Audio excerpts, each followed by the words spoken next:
세계 위인전 후 시리즈 레이첼 카슨 오브 과학 작가의 탄생.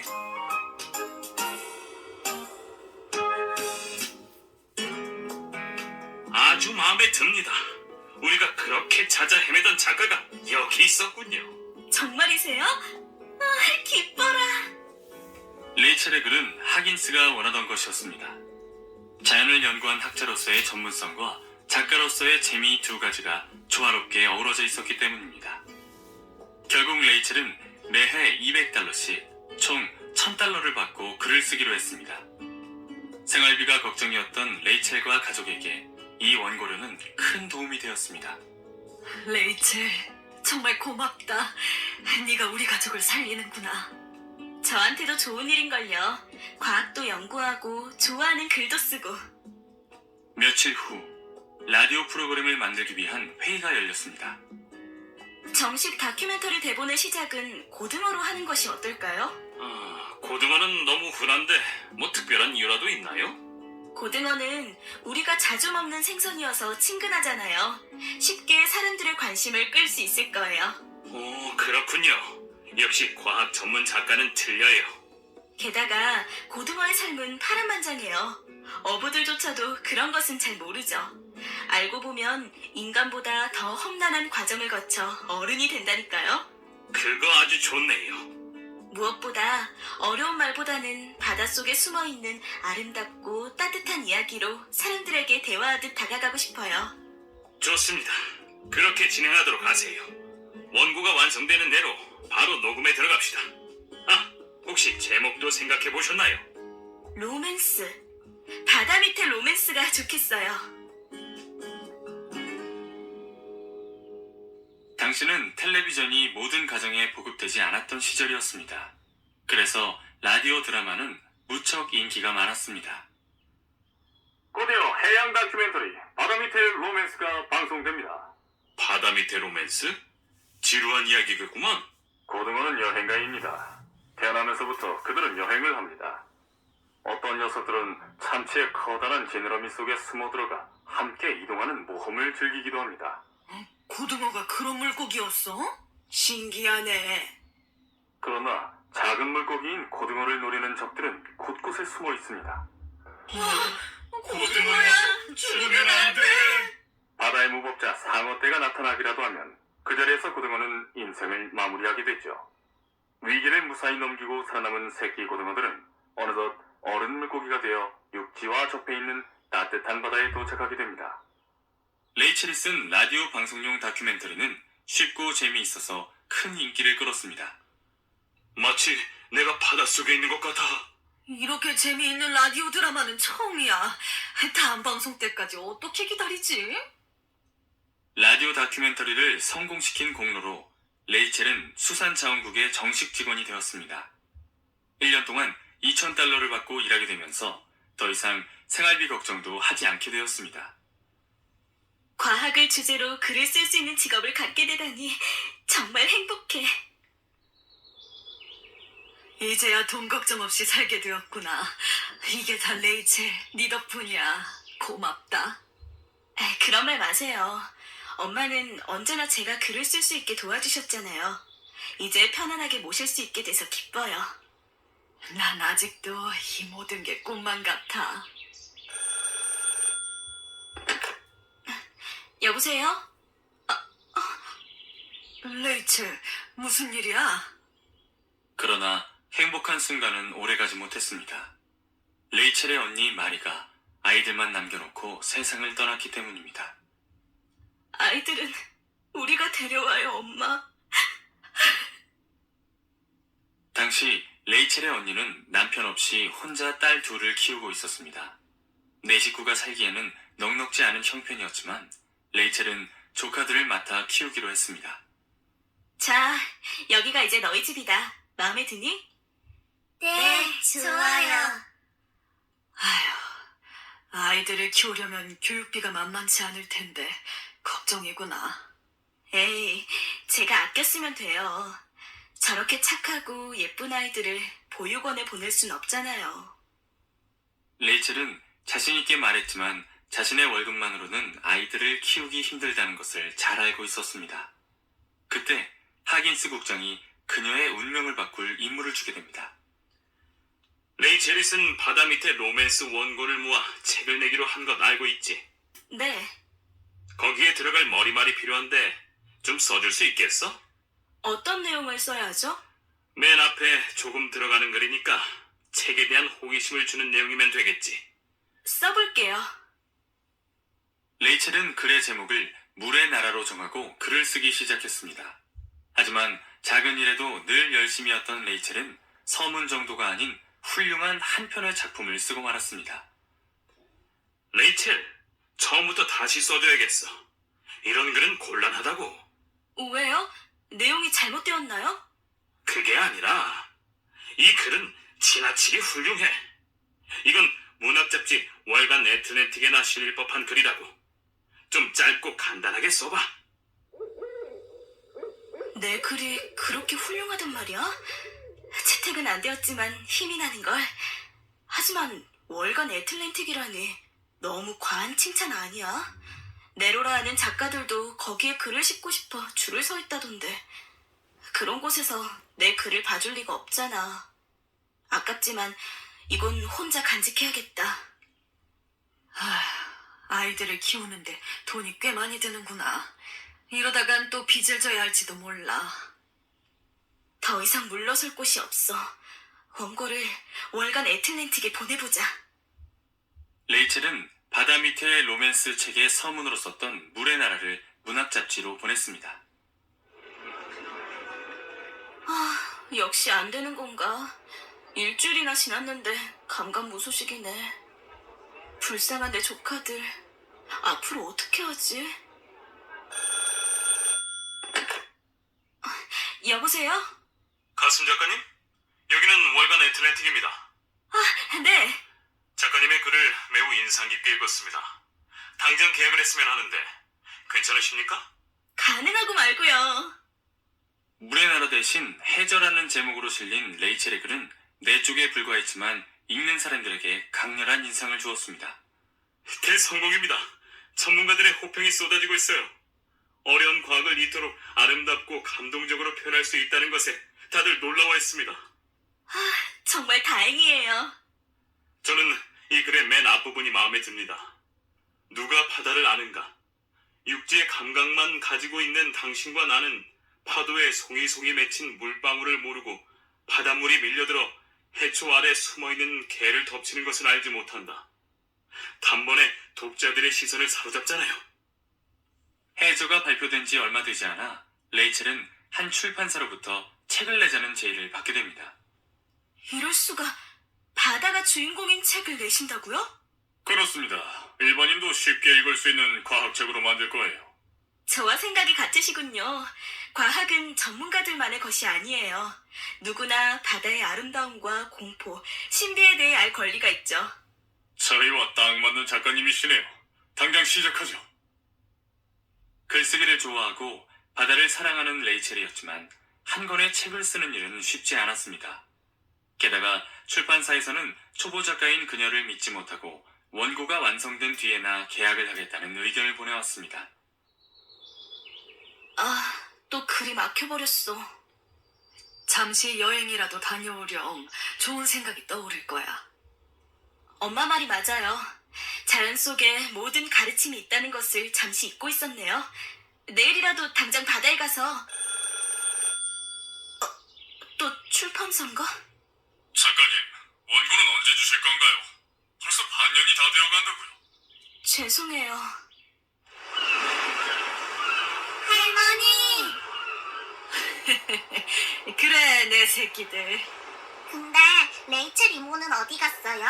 여기까지 와서 또 공부하는 거예요? 할미가 대신 놀아줄 테니 이모는 모른 척하렴. 바다야, 안녕? 나 요즘 너에 대한 글을 쓰고 있어. 이제 네가 날 많이 도와줘야 해. 바다 냄새. 바닷바람 아래 서 있으니 마치 내가 바다가 된 것 같아. 바닷바람 아래서. 이번 책의 제목은 그게 좋겠어. 책을 읽는 사람들도 내가 느끼는 바다에 대해 똑같이 느낄 수 있겠지? 그러고 보니 이맘때면 어린 물고기들이 먼 바다로 나갈 채비를 하지. 가을이 되면 바다는 춤을 추듯 부드럽게 출렁이고 그게 물고기들의 본능을 자극하는 거야. 여행을 통해 영감을 얻은 레이첼은 집으로 돌아와 본격적으로 원고를 쓰기 시작했습니다. 아, 창작의 고통이여. 이모, 또 글 써? 이모, 우리랑 놀자. 한편 레이첼은 생활비를 대기 위해 한 달에 한 편씩 글을 써서 잡지에 실었습니다. 글은 대부분 파괴되는 자연에 대한 경고를 담고 있었습니다. 이번 글도 좋네요. 요즘 사람들은 산업을 발전시키기 위해 자연을 파괴하는 것은 당연하다고 생각하죠. 사람들은 경제 개발을 위해 무자비하게 자연을 파괴하고 있다. 나무를 몽땅 베어 산은 벌거벗었고 야생동물은 점점 살 곳을 잃어 죽어가고 있다. 그러나 우리는 야생동물의 집이 곧 우리의 집이라는 사실을 하루빨리 깨달아야 한다. 파괴된 자연은 결코 스스로 돌아오지 못한다. 그것은 결국 인간을 위협하게 될 것이다. 3년의 노력 끝에 레이첼의 첫 책이 완성되었습니다. 바다 여행에서 영감을 받아 쓴 책 바닷바람 아래서가 출간되자 레이첼 앞으로도 몇 권이 전해졌습니다. 가슴이 떨려서 도저히 내 손으로 뜯지 못하겠어요. 그래, 나도 뜯어볼 엄두가 나질 않는구나. 그럼 제가 대신 뜯어드릴게요. 이모, 여기요. 그래, 고맙구나. 이모, 책 읽어주세요. 네? 그러렴. 그동안 글 쓰느라 아이들과 놀아주지도 못했잖니. 바다와 그곳에 사는 생물들이 주인공인 바닷바람 아래서는 인간이 바다를 제대로 알기 위해서는 인간의 방식을 버리고 바다의 방식으로 이해해야 한다고 말하고 있었습니다. 지금은 자연을 주인공으로 한 책을 어렵지 않게 볼 수 있지만 당시에는 새로운 시도였습니다. 일반인도 자연과 과학을 쉽게 이해할 수 있도록 쓴 책은 레이첼의 바닷바람 아래서가 거의 유일했습니다. 이 녀석들 잠이 들어버렸네. 책 읽어달라고 조를 땐 언제고. 그 책의 내용을 이해하기에는 아직 어리지. 걱정이에요. 책이 많이 팔려야 우리 가족도 좀 더 여유로워질 수 있을 텐데 말이에요. 바닷바람 아래서가 출간되자 앞으로 10년 동안 나오기 힘든 책이라는 전문가들의 호평이 쏟아졌습니다. 이 책은 분명 베스트셀러가 될 겁니다. 그렇게만 된다면 더 바랄 게 없죠. 그러나 책이 출간된 뒤 몇 주 만에 일본이 미국의 진주만을 습격하는 사건이 일어났습니다. 전쟁에 참여하고 있지 않았던 미국은 이 사건을 계기로 제2차 세계대전에 참여하게 되었고 곧 미국 전역은 전쟁의 위험에 휩싸이게 되었습니다. 비평가들은 좋아했지만 독자들은 완전히 무관심하네요. 이해해요. 전쟁 중에 누가 한가하게 물고기에 관한 책을 읽겠어요. 책은 겨우 1,500권 정도가 팔렸어요. 정말 훌륭한 책이지만 전쟁은 이길 수가 없나 봐요. 운이 없었어요. 하필이면 책이 나오자마자 전쟁이 일어나다니. 너무 속상해하지 마세요. 더 멋진 작품으로 성공할 수 있을 겁니다. 일본의 항복으로 전쟁이 끝나고 사회는 다시 안정을 찾아갔지만 레이첼은 여자로서의 한계를 느끼고 있었습니다. 레이첼은 또 떨어졌나 봐. 아무리 능력이 뛰어나도 여자는 승진하기 어렵지. 그나저나 시집은 왜 안 간대? 20년이나 열심히 일했는데 이렇게 홀대하다니. 아무리 노력해도 안 되는 것도 있는 거야. 너도 이게 왜 결혼이나 하지 그래? 글쎄, 난 이미 오래전에 바다와 결혼했는걸. 또 그 소리야? 바다가 밥을 먹여주니 돈을 벌어다 주니? 에이, 혹시 알아? 바다가 날 먹여 살려줄지? 아휴, 레이첼은 직장을 다닐 수 있는 시간이 얼마 남지 않았다는 것을 느끼고 있었습니다. 그녀는 바다에 관한 책을 다시 쓰기 위해 틈틈이 바다에 대한 자료를 모으고 있었습니다. 우와, 종이가 산처럼 쌓여있네. 이모, 이게 다 뭐예요? 그때 우연히 출판 일을 하는 또래의 여자친구 마리를 만나게 되었습니다. 레이첼과 마리는 금방 친해졌습니다. 바닷바람 아래서는 나도 참 재미있게 읽은 책인데 안타까워. 나도 아쉽긴 해. 하지만 어쩔 수 없지 뭐. 거짓말. 난 작가들의 얼굴만 봐도 무슨 생각을 하는지 알 수 있다고. 지금 넌 첫 책에서 하지 못한 이야기를 하고 싶어서 못 견디겠다는 표정이야.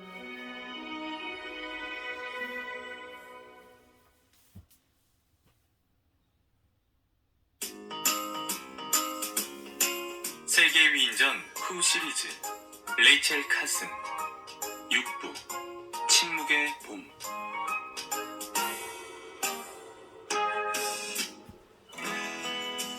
인간은 바다 없인 살 수가 없어. 그리고 바다와 육지는 긴밀하게 연결되어 있지. 그러니까 땅을 파괴하는 건 바다를 파괴하는 것과 마찬가지야. 앞으로 인간은 모든 생명의 근원인 바다에 더욱 의존하게 될 거야. 그런데 땅과 바다를 파괴하기 바쁘지. 이러다간 지구가 위험해질 거야. 그래서 난 바다와 육지, 그리고 사람들의 욕심과 지구에 대해 이야기하는 책을 쓰려고 해. 환경보호 같은 문제를 중요하게 생각하는 곳에서 내 책을 내고 싶어. 좋아. 너와 같은 뜻을 가진 사람들을 찾아볼게. 레이첼은 3년이라는 긴 시간 동안 정성 들여 원고를 썼습니다. 그리고 두 번째 책의 제목을 우리를 둘러싼 바다로 정했습니다. 드디어 완성이다. 말이 최종 원고야. 수고했어. 남은 일은 나에게 맡겨. 그래, 고마워.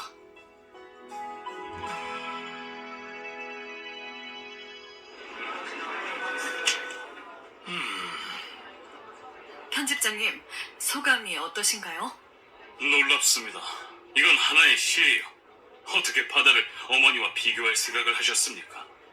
좋게 봐주셔서 감사해요. 모든 생명을 낳는 어머니이신 바다. 사람들은 바다를 멋대로 나누어 가졌다고 생각하겠지만 그 본질은 변하지 않는다. 바다는 지구 전체를 감싸고 있다. 우리가 지금 보는 멋진 파도는 지난 여름 북극에 있었던 그 물방울일지도 모른다. 수천 년 동안 북극의 빙하 안에 갇혀있던 물은 돌고 돌아 우리 인간의 몸속으로 들어와 생명을 유지시켜준다. 이렇게 지구의 모든 생명체는 하나의 고리로 연결되어 있다. 그중 하나만 오염되어 망가지면 모든 것이 파괴되어 버리고 만다. 이 마지막 장은 바다의 오염이 결국 인간에게 다시 돌아올 것이라는 경고이죠. 맞아요. 한 번 멸종한 생명체는 두 번 다시 지구에 나타나지 않는다는 조사 결과는 놀랍지 않나요? 오늘날 환경보호는 너무나 당연한 일이 되었지만 당시에는 환경을 보호해야 한다는 생각 자체가 없었습니다. 자연은 그저 인간이 정복하고 이용하는 대상으로 여겼습니다. 지금까지 이런 책은 없었습니다. 이 책은 분명 큰 충격을 줄 거예요. 그래요. 레이첼의 우리를 둘러싼 바다는 알려지지 않았던 바다와 육지의 아름다움을 설명한 최초의 책이었으며 자연을 파괴하는 것은 곧 인간을 파괴하는 일이라는 경고가 들어있는 놀라운 책이었습니다. 레이첼의 책은 훌륭한 내용 덕분에 출판되기 전 뉴요커라는 잡지에 요약본이 실렸습니다. 이것을 본 비평가들은 칭찬을 아끼지 않았습니다. 생명의 보금자리 바다. 그토록 엄청난 생태계를 완벽하게 표현하다니 이건 기적입니다. 한 개인이 이런 일을 하다니 그저 놀라울 따름이죠. 우리를 둘러싼 바다는 출판되자마자 베스트셀러가 되어 86주나 그 자리에서 내려오지 않았습니다. 이후 미국에서만 100만 부가 팔려나갔고 할리우드에서는 영화로 만들어지기까지 했습니다.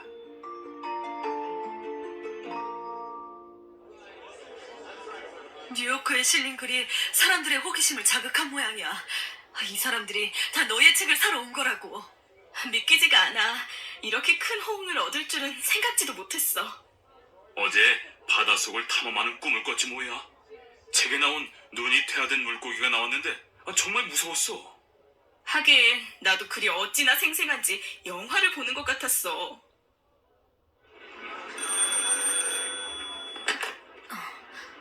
강연회요? 네, 박사님을 모셔서 바다에 대한 이야기를 듣고 싶어요. 레이첼, 여기저기서 강연을 해달라고 난리야. 벌써 10곳도 넘게 연락이 왔다니까? 사람들이 내 이야기에 귀 기울여주다니 정말 기뻐. 내 책을 읽은 독자들의 의견 하나하나가 얼마나 소중한지 몰라. 작가로 성공한 레이첼은 수산자원국을 그만두고 사랑하는 바닷가에 가서 살기로 했습니다. 레이첼과 가족들은 넓은 정원과 실험실, 서재를 갖춘 집을 마련했습니다. 평생의 꿈을 이루고 가난에서도 벗어나게 된 레이첼은 행복하고 여유로운 생활을 누리게 되었습니다. 이제 충분히 쉬었으니 다음 작품을 구상해야지. 마리, 내가 죽기 전까지 우리를 둘러싼 바다를 뛰어넘는 작품을 쓸 수 있을까? 힘내. 네 덕분에 자연의 아름다움에 눈뜬 사람들을 생각해봐. 그러나 레이첼의 걱정과 달리 다음 작품인 바다의 가장자리도 베스트셀러가 되었습니다. 사람들은 레이첼이 바다를 주제로 쓴 3권의 책을 레이첼 카슨의 바다 3부작이라고 불렀습니다. 2권의 책이 연달아 베스트셀러가 된 덕분에 유명한 작가가 되었지만 레이첼은 쉬지 않고 다음 책을 준비하고 있었습니다. 그런데 그 무렵 그녀의 인생을 바꾸어줄 엄청난 사건이 일어났습니다.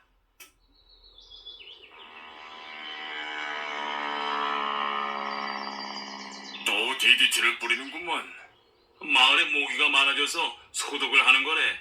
나라에서 공짜로 해주니 고마울 뿐이지. 어때? 내가 말한 그대로지? DDT를 뿌린 후 이렇게 새들이 죽어가고 있어.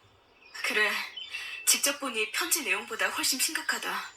나라에서는 DDT가 안전한 살충제라고 하지만 뭔가 이상해. 어쨌든 죽은 새들을 가져가서 좀 더 연구해봐야겠어. 과연 이것이 DDT 때문인지 아닌지 말이야. 죽은 새들을 위해서라도 꼭 그 이유를 밝혀내야겠어.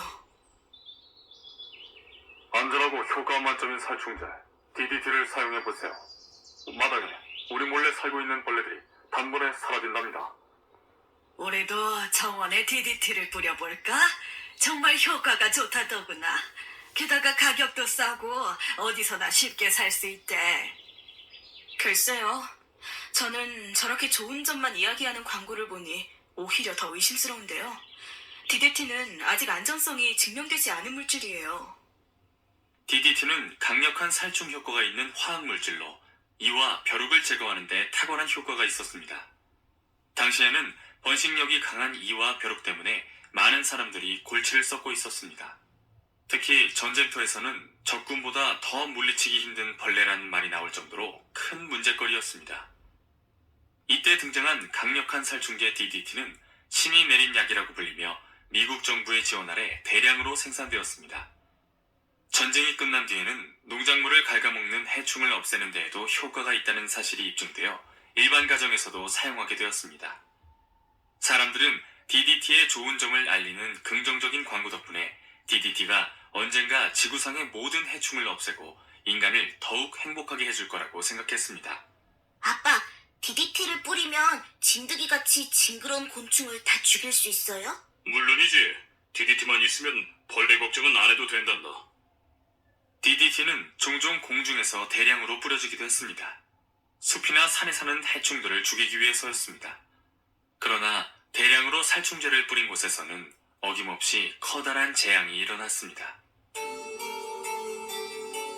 나뭇잎을 갉아먹는 애벌레를 없애기 위해 DDT를 뿌린 뒤 숲이 이렇게 변해버렸어요. 이게 도대체 무슨 일이죠? 애벌레는 나뭇잎과 함께 진드기도 먹죠. 그런데 DDT 때문에 애벌레가 죽고 나니 이곳은 진드기의 천국이 되었네요. 그래, 애벌레를 먹고 사는 새들은 DDT를 뒤집어 쓴 애벌레를 먹고 함께 죽었고 나무들은 진드기의 습격을 받아 모두 말라버렸군. DDT를 너무 자주 뿌리는 바람에 해충들은 약품에 적응해버린 것 같아요. 조사해보니 실제로 어떤 해충들은 DDT를 맞아도 죽지 않더라고요. 몇몇 과학자가 그 문제를 제기하고 있어.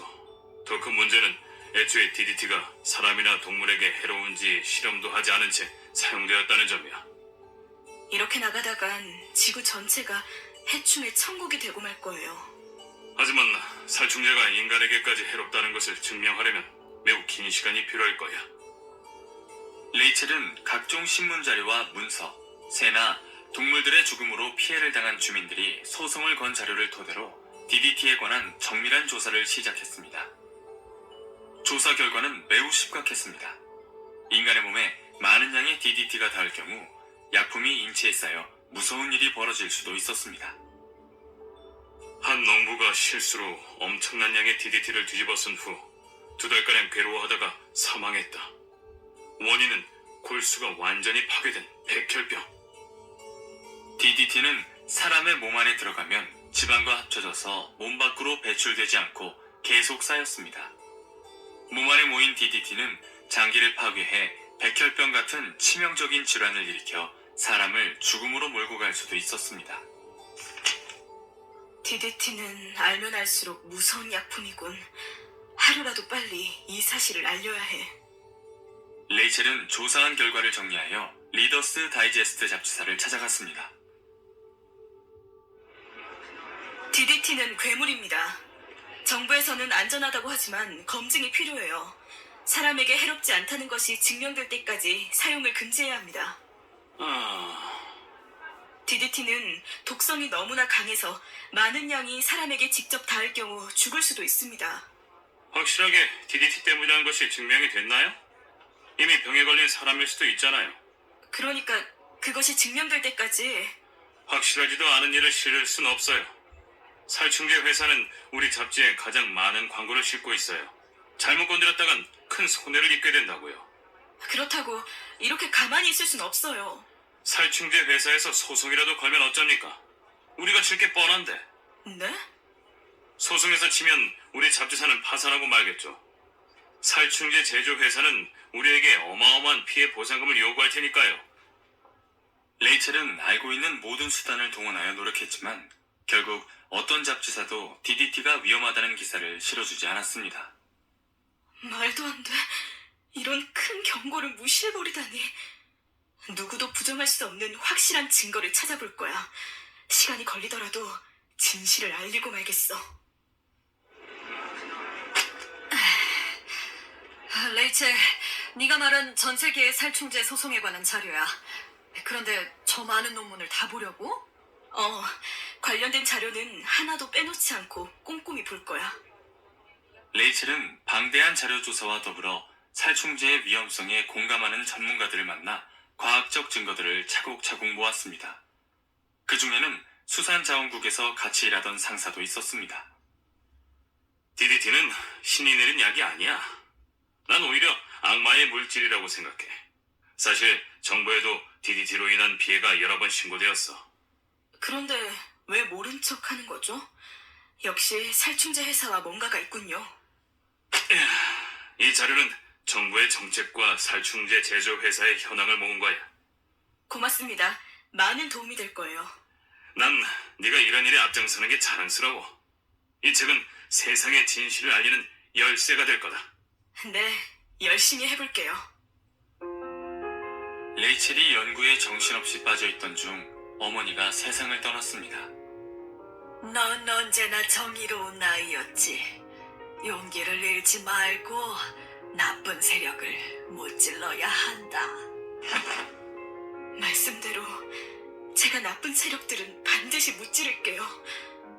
좋은 곳으로 가세요. 어머니와 한 약속을 지키기 위해 레이첼은 더욱 연구에 몰두했습니다. 레이첼, 이 자료 봤어? 두 번째 장을 보면 내 말 듣고 있어? 레이첼! 정신 차려, 레이첼! 레이첼 작가님, 당장 일을 멈추고 치료를 받으시는 게 좋겠습니다. 네? 무슨 말씀이세요? 암 말기입니다. 당장 치료를 시작하지 않으면 생명이 위험할 수도 있어요. 어떻게 내게 이런 일이... 하나님, 저에게는 할 일이 있어요. 시간을 조금만, 아주 조금만 더 주세요. 암이 온몸으로 퍼져 죽을지도 모르는 상황에서도 레이첼은 책의 집필을 멈출 수가 없었습니다. 몸이 너무 약해진 그녀는 글쓰기를 도와줄 비서를 구했습니다. 놀랐죠? 치료를 받느라 머리가 모두 빠져서 이 모양이 되었답니다. 앞으로 당신의 도움이 절대적으로 필요해요. 네, 레이첼은 비서에게 책상을 내주고 자신은 침대에 누워서 일을 했습니다. 그리고 죽기 전에 책을 완성하기 위해 비서가 퇴근한 뒤에도 녹음기를 이용해 밤새워 일했습니다. DDT는 아주 적은 양으로도 인간에게 치명적인 결과를 가져올 수 있으며 그런데 레이첼의 노력과는 관계없이 주변의 상황은 점점 나쁜 쪽으로 흘러가고 있었습니다. 작가님, 큰일 났어요. 살충제 때문에 피해를 당한 주민들이 소송해서 또 졌대요. 증거가 부족해서래요. DDT 피해 보상 소송에서 살충제 회사 승리. 살충제 회사의 힘은 정말 막강하구나. DDT를 마구 뿌리는 것을 반대하던 생물학자들도 전부 해고당했다잖아. 우리가 이런 괴물 같은 기업과 싸워 이길 수 있을까요? 진실은 승리하는 법이지. 아무리 그들이 강하다고 해도 결국 우리가 이길 거야. 맞아요. 부족하지만 저도 열심히 도울게요. 작가님을 도우면서 DDT가 정말 위험한 물질이라는 것을 다시 한번 깨닫게 되었어요. 레이첼이 홀로 조용히 거대한 힘을 가진 살충제 회사와 전투를 준비하고 있을 때 뜻밖의 든든한 후원자가 나타났습니다. 레이첼 작가님, 케네디 대통령 후보께서는 작가님의 도움을 필요로 하십니다. 기업들이 돈을 벌기 위해 아무렇지도 않게 자연을 파괴하는 것을 더는 두고 볼 수 없습니다. 몸이 불편하신 것은 알고 있습니다만 작가님이 도와주신다면 더 이상 자연이 파괴되지 않도록 힘껏 노력해보겠습니다. 좋습니다. 단 조건이 있어요. 당신이 대통령이 된다면 환경을 지키는 법안을 만들어줬으면 합니다. 제대로 된 법이 없기 때문에 이 나라의 환경이 마구 파괴되고 있는 거예요. 케네디는 흔쾌히 레이첼의 제안을 받아들였습니다. 건강이 나빠질 대로 나빠진 레이첼은 글만 쓰기에도 힘든 상태였지만 환경 보호를 위해 케네디의 선거운동을 도와주었습니다. 이거 참... 이제 도입 부분만 완성하면 되는데 도무지 좋은 생각이 떠오르지 않아. 어떻게 하면 사람들에게 인상적으로 보일 수 있을까요? 모든 사람이 쉽게 이해하고 관심 가질 수 있도록 흥미롭게 쓰고 싶어. 머리도 식힐 겸 잠깐 숲에 갔다 오도록 하자.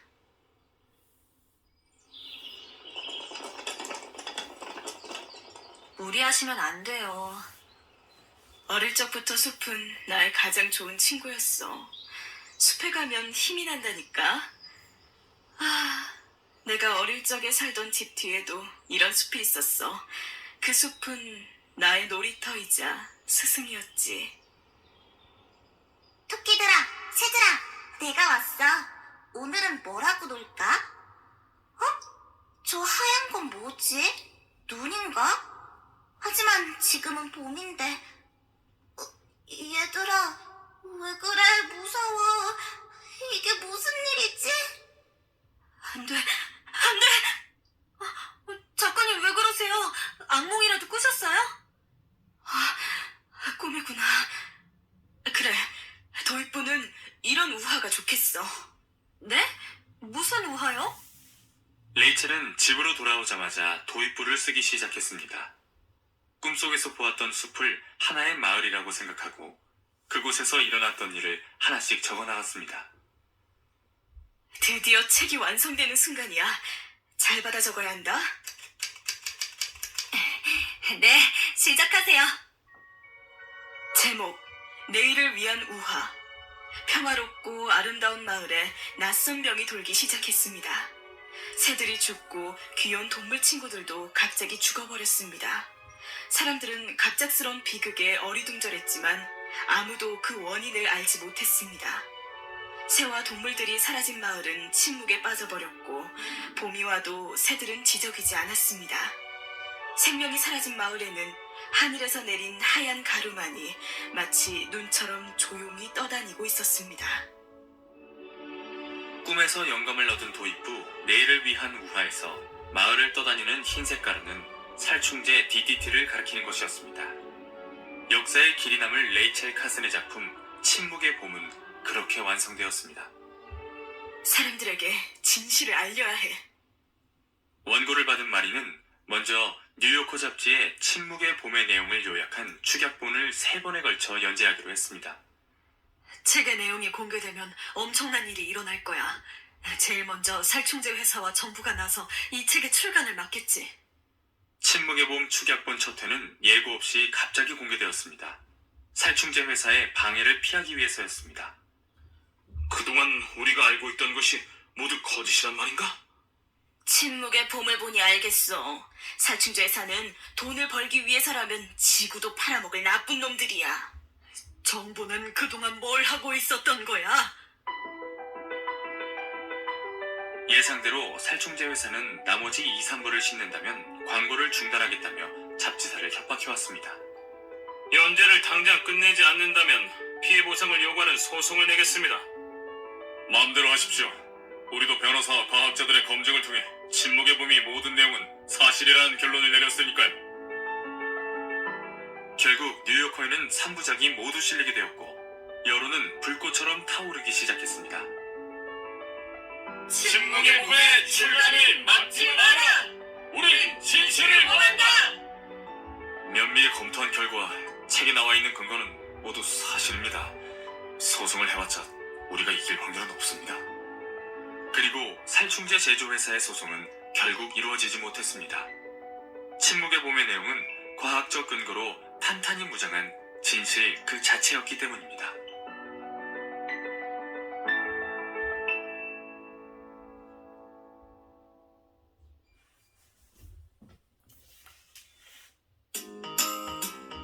세계 위인전